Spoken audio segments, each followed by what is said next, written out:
kita tuliskan itu sudah tercantum di sini. Ya. Bismillah. Waalaikumsalam warahmatullahi wabarakatuh. Ustadz, mohon pencerahannya. Ini sudah cerah cuaca sudah bagus. Mengenai peringatan Maulid Nabi Muhammad SAW, apa hukumnya? Dan bagaimana kalau umat Islam memperingatinya? Terima kasih atas pencerahannya. Waalaikumsalam warahmatullahi wabarakatuh. Baik, saya ingin kita paham dulu akar persoalannya. Al-Quran surah ke-61 ayat yang ke-6 paling kiri sebelah atas.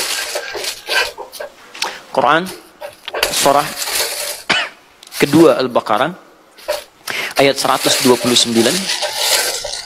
paling kiri sebelah atas.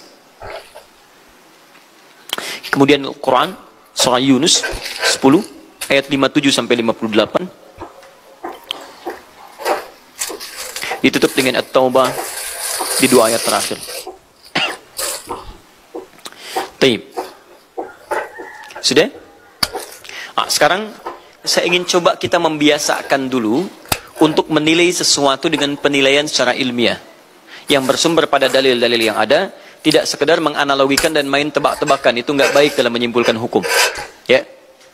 Bismillah. Sekarang secara akademis, secara ilmiah, membahas sesuatu oleh para ulama diposisikan dulu, dispesialisasikan dulu dalam bentuk ta'rif namanya, definisi. Jadi kalau Anda ingin membahas sesuatu, kita harus sepakat dengan definisinya dulu. Ya, disebut dengan ta'rif. Ta'rif ini harus punya sifat jami' mani'. Jami' menghimpun semua unsur yang akan didefinisikan. Mani' mengeluarkan segala hal yang tidak terkait dengan definisi, sehingga pembahasan kita akan fokus pada hal yang akan dibincangkan. Awas, hati-hati. Kita ingin berbicara tentang sesuatu, tapi kita tidak sepakat dengan definisinya. Bagaimana bisa menyimpulkan hukumnya? Dan kelemahan orang-orang sekarang, ketika berbicara hukum, dia tidak tahu apa yang dibincangkan. Sekarang misal, kita akan bertanya tentang maulid. Apa hukumnya maulid? Kita harus sepakati dulu apa itu maulid. Awas, ini penting ini. Banyak masalah yang muncul sekarang, tapi tidak disepakati tentang ini. Banyak orang bahas tentang hukum musik. Hukum musik begini-begini. Begitu saya tanya apa itu musik, bingung dia jawab.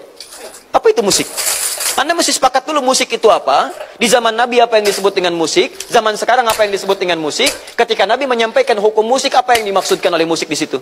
Kalau antum paham tentang definisinya, maka keluarkan turunan hukumnya. Maka lebih mengerti di situ. Nah sekarang maulid. Apa itu maulid? Sekarang begini.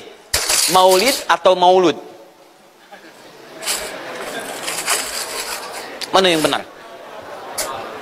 Bukan Allahu a'lam, harus dicari kita. Mana maulid atau maulud? Antum sibuk menilai, ini maulid tidak benar. Oh, jadi yang benar maulud. Maulud juga tidak benar. Masya Allah. Apa maulid? Apa maulud? Baik, lihat. Kalau disebutkan maulid, itu waktu kelahiran. Waktu kelahiran.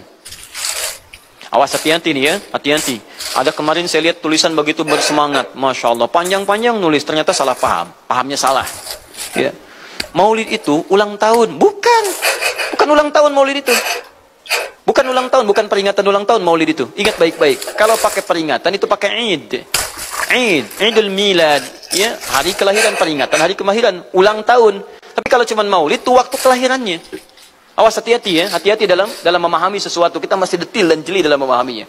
Jadi kalau disebutkan maulid itu waktu kelahirannya. Kalau disebutkan maulud itu artinya bayi yang lahirnya. Bayinya yang dilahirkan. Nabinya. Kalau dalam konteks Nabi. Jadi kalau disandingkan dengan kalimat maulidun Nabi artinya waktu lahirnya Nabi. Jelas ya? Kalau mauludun Nabi, maulud Nabi itu artinya nabinya, nabi yang dilahirkan. Jelas? Saya ulang, maulid apanya? Waktunya. Kalau maulid Nabi artinya apa? Waktu Nabi dilahirkan. Baik, maulud artinya apa? Nabinya. Kalau maulud Nabi artinya apa? Nabinya yang lahir. Jelas sampai sini? Sudah. Ya, selesai pembahasan secara bahasanya. Nah sekarang apa hukumnya maulid Nabi? Maulid Nabi nggak ada hukumnya. Karena waktu lahirnya Nabi. Bagaimana kita bisa melekatkan hukum pada waktu lahirnya Nabi? Lahirnya lahir. Jelas ya? Ustadz, apa hukumnya maulid Nabi? Antum kenapa? Apa hukumnya waktu lahirnya antum? Hah?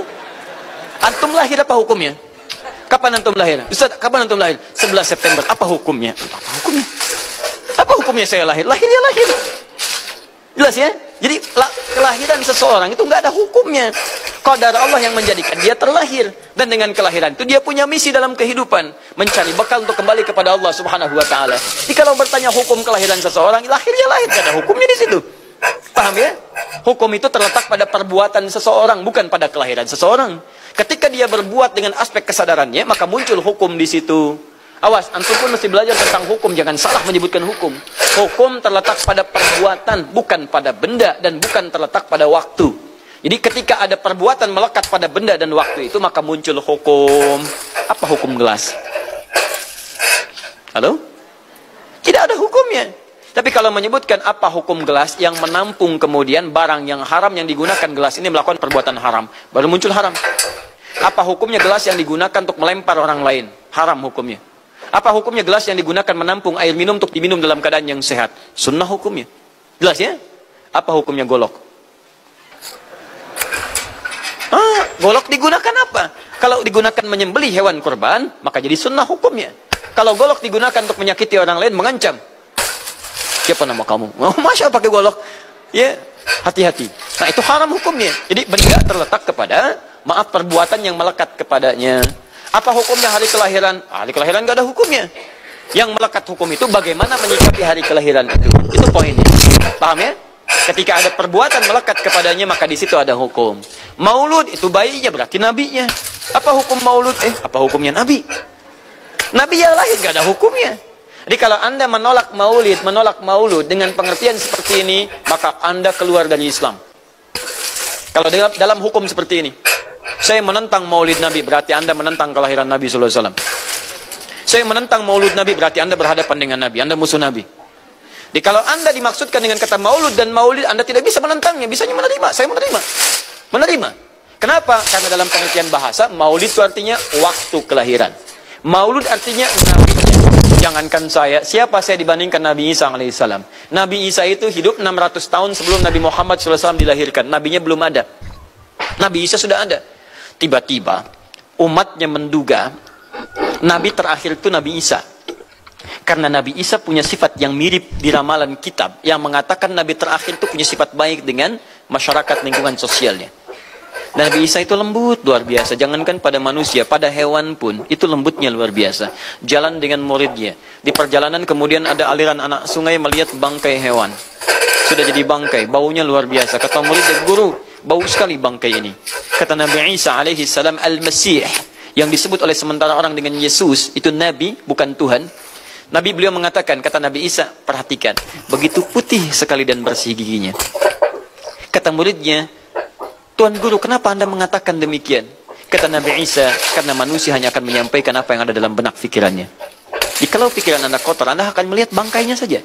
Tapi kalau pikiran kita baik, kita akan mencari yang terbaik dari hewan itu. Bukankah dia ciptaan Allah? Bukankah dalam setiap ciptaan ada hikmah dan kebaikan? Perhatikan bagaimana putih bersih giginya. Jadi kalau bangkai saja bisa menjaga kebersihan gigi, kenapa kamu yang masih hidup tidak mesti? Ya minimal kamu jaga perasaan. Minimal jaga perasaan, kan? Itulah luar biasa. Di sini sering diambil hikmah bahwa teko akan mengeluarkan isi tekonya.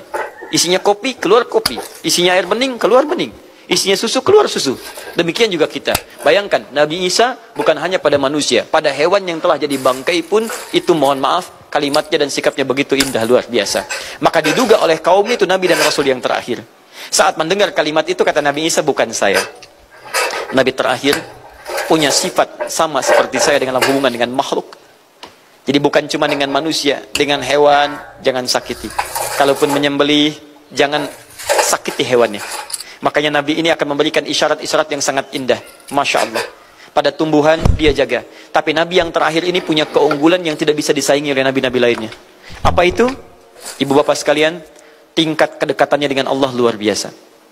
Ibadahnya luar biasa. Dalam bahasa Arab, tingkat kebaikan yang terkait dengan makhluk secara sosial, itu kalau satu kebaikannya disebut dengan Mahmud.